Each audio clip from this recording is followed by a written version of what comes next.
Hi guys, welcome back. I am loving all the Christmas pictures that everybody's been doing. So today I'm going to give you my best tips on coloring Christmas pictures. So hopefully you'll find some new technique or something fun to do in your pictures. So let's start. For this video, I took pictures from Kimberly Hawthorne's Christmas Fun book, available in her Etsy shop. I'll leave the link in the description. She's having a sale now, so grab it, it's cheap.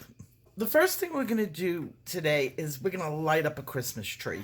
The darker the better, so this is a grayscale. Anytime you want to light Christmas lights up, take your pencil and make circles.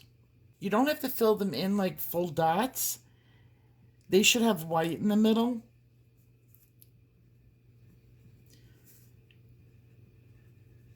You can use any color. I just happen to have my neons out here right now. Then what you do is you take a little bit of, you take your gel pen, and I'm going to fill in the middle with the white. And that's why I had you just do outside of the circle, because it's easier for a gel pen to go onto pure paper than it is to write over wax. And you can do it larger.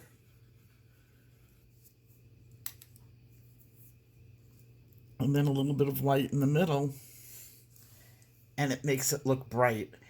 You do a whole picture like this, and it comes out really good. And here are two samples of this picture that I was working on. Here's one version, and then I did a darker version, and you can make it light up. Before we go any further, I want to thank our video sponsor, gbfke.com. GBFKE is a diamond painting company that has thousands of pictures that are so beautiful. My father is actually completely addicted, and I wanted to show you a couple of the ones that he did just in November. These are brand new.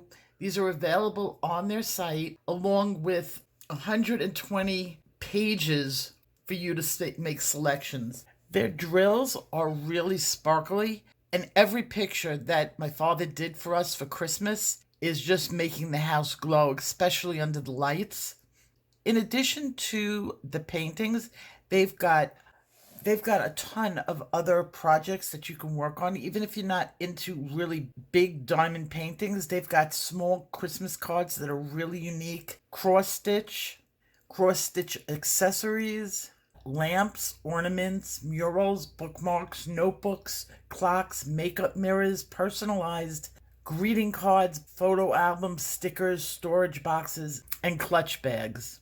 So check them out. If you want to make Rudolph's nose glow, start off with some Crimson Lake on the nose. Make sure you leave an area for highlight going around. Then take your white pencil and outline the nose in white. Then the next step is to blend out some white onto the skin so that you have an underlayer going all around so that the glow extends out. And make sure you let it go in all directions.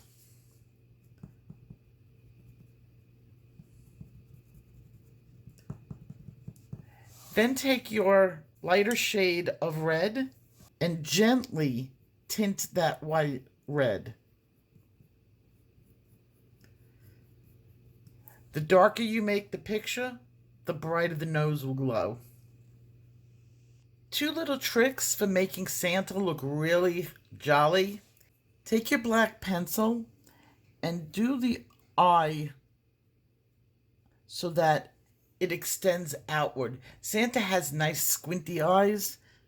Then once you get it squinting, use a little bit of highlight on the cheek, on the apple of the cheek. And that would be right here.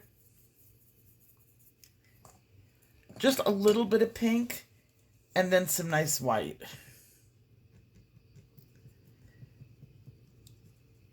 Finish his face off in a light flesh color and he will be very jolly. To make a lamp glow, start out with white in the center of the light.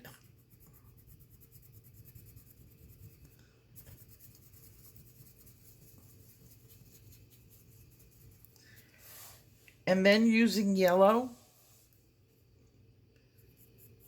extend that outward. There should always be a white in the middle. How bright you want to make that light is the amount of white that you have.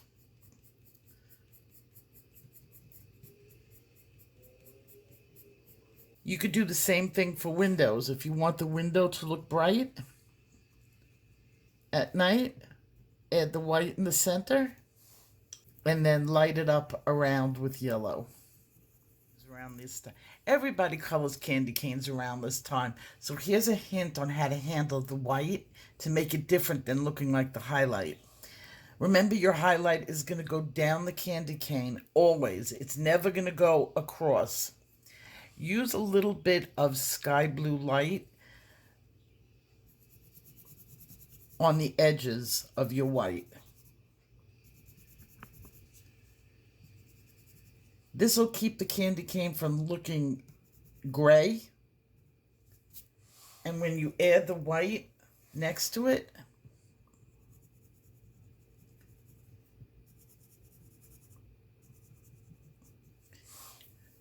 it'll give it a rounded appearance without distracting from the color. Just like that. It'll give it roundness. It's always a lot of fun to add snow. So here's a tip on adding snow. Take your pencil and do your snow in pencil. Angle the snow coming down. Not so much like this.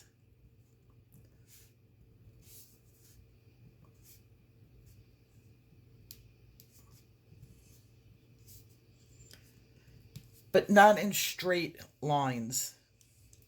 Make the snow larger than what you would expect to see for a snowflake.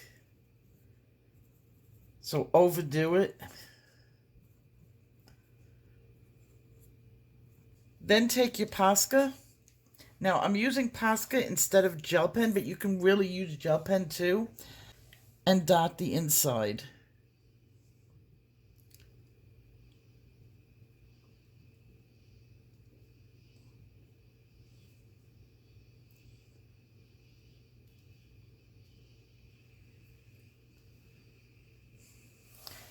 This will give your snowflakes a brightness and the fuzziness instead of seeing harsh dots like that.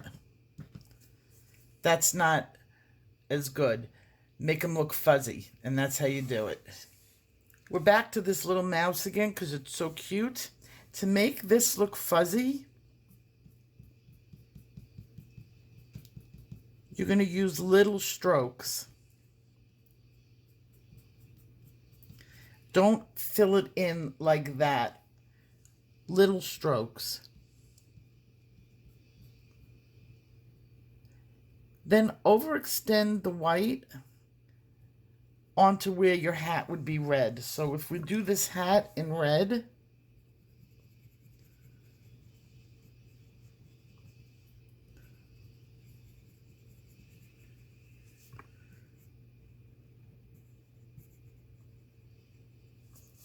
just like that, overextend the fuzz into the red.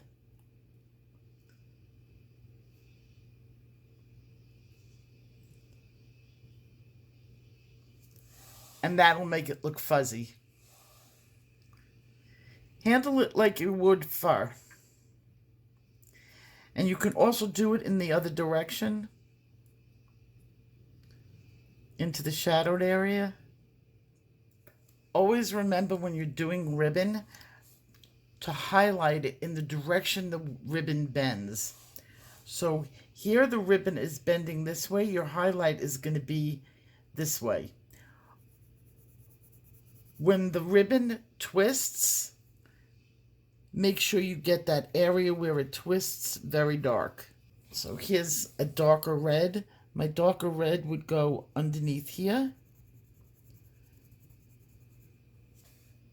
and my lighter red would go over here. Because this paper is gray, it's not showing up as light.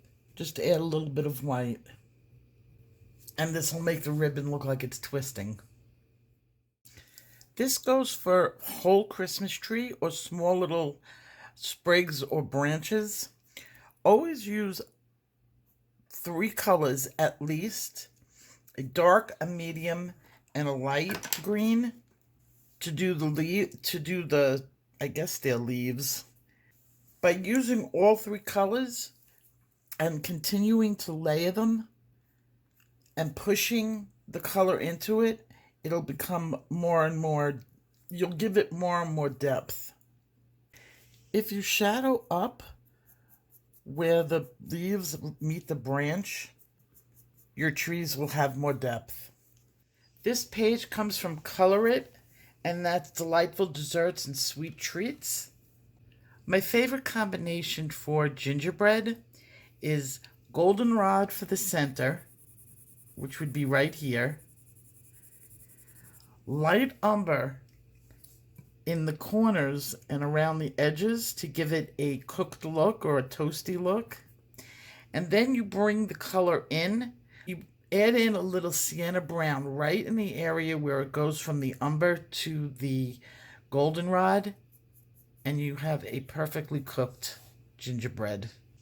So I hope you liked my 12 tips on coloring Christmas pages, and I can't wait to see your pages. I will see you in my next video. Happy holidays.